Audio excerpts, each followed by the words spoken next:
over the next 18 months. Okay, Simon, well, stay with us because you probably want to contribute to questioning our next guest, which is Katie Tucker, who's a mortgage broker at Mortgage Force, who joins us down the line.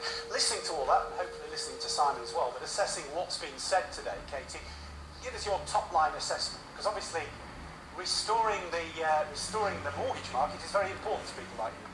Yeah, absolutely.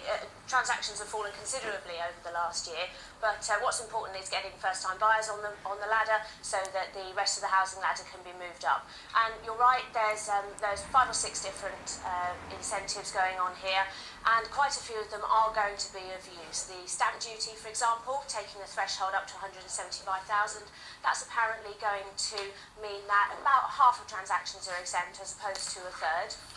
Which will certainly help things. It's not going to be ideal for a lot of people who live in the south, but it's still going to help. The other one which caught my eye was the help for people who would have been made, whose house may have been repossessed. Repossessions last year were, in the last quarter rather, were something like 28,000, just over 28,000 repossession orders. Only about a fifth of those actually get made repossessed generally, but that's 24% more than this time last year. So to see that interest payment be brought down to 13 weeks instead of 39 is really important, because that 39 weeks previously, that's 9 months, would have meant that realistically it was no help. People had already fallen behind on their mortgage payments and got into big trouble by 9 months. This time, 3 months, they've got a bit more chance, so that's quite useful. First-time buyers, there are a lot of measures in here, supposedly. They're under the heading of home buy, various schemes, which you've heard that word before, and people get those often via housing associations and agencies, local authorities in their area. But what do you make of all of that?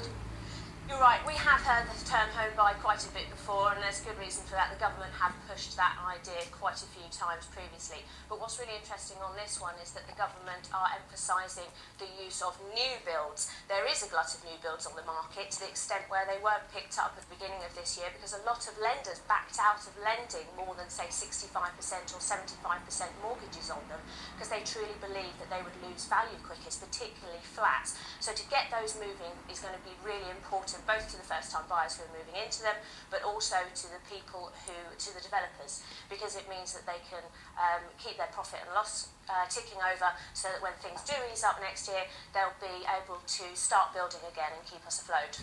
Finally, there's a wider issue here, though, isn't there? I mean, obviously, probably the wrong person to ask this of, but I'll ask it anyway. I mean, yes, we should help people who are getting into problems with their properties being repossessed, but the economic landscape has now changed. I mean, should we be encouraging a lot of these first-time buyers to come in? I mean, on the continent, most people rent, and that is the way the market should now change. Absolutely. We are obsessed in this country with buying properties, and I'm not going to put anybody off. It's a living for most of us. But in Germany, for example, something like 65% of people rent. That's perfectly commonplace. Here it is a case of an Englishman's home is his castle, and mainly because of what's happened over the last few years, the last 10 years in terms of pension values and that sort of thing, we've gone very keen on buying properties. It's one of the only things that's increased in value. So yeah, it's built into our culture here, and it's not as natural as elsewhere in Europe. Okay, Katie Tucker from Mortgage Force and Simon, thank you very much. Adam, what's been happening on the markets? Well, actually quite an interesting day today. It was a bit of a sort of a holiday feel to the market.